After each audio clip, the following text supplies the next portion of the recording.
So we have our potato ricer forks. Am I just tossing them in here? This bad boy? Hang on. Okay. You ever used a ricer before? Yeah, you just put them in there and squeeze, right? Mm-hmm. Unless there's like a... We're going to make sure that you don't overload it. You can use your tongs. If you have a glove on, it's a little safer. Or use your tongs to fill that up.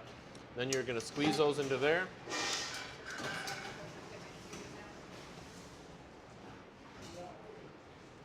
If you've never used a ricer, I'll show you how to do it.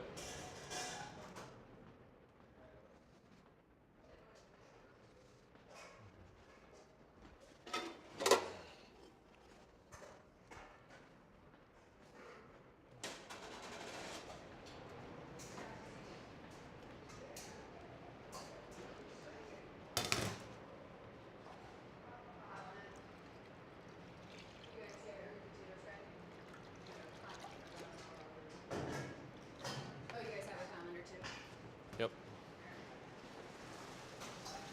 Jesus, would you put that on a low simmer, please? Okay, when you're ready to go, I'm going to warm up a little bit of milk. You may only need a teeny bit of milk, but you're going to need softened butter. And you can see the potatoes are starting to get smooth. We can add a little bit of milk based on what the ratio or the texture of the potato is. We'll use this little ladle here. You can always add a little bit more butter. Butter's better, right? And by adding a little bit of cream or milk, that's going to help. See how going with a little bit first and not putting too much so you get it nice and smooth. And the ricer that you did helped to break down those potatoes. The potato puree is simply the potatoes that were put through the ricer and then smoothed out. We had a couple teams that found out that if you have some chunks that you didn't let those potatoes really cook completely, they're going to show up in the ricer. But the ricer will catch those, hopefully. And sometimes you have to put it back in the ricer, rice it through again so you get it nice and smooth. All right, so what we had then is we have our potato puree, but no milk. The difference in this is cooking the potato, but we aren't adding any dairy to it. We have salt, pepper, a little bit of nutmeg, and a little egg yolk. So here's what we get as the mixture. It tends to be a little bit drier, and you want it to be drier and not wet. We're going to use our little bit of spray. This will prevent these little potato items from sticking. Actually, we can add the whole thing. Now I have a pastry bag for each side to use, so once your potato mixture is ready to go, you can add it on a sheet pan like this. This one, yeah, this is a fabric.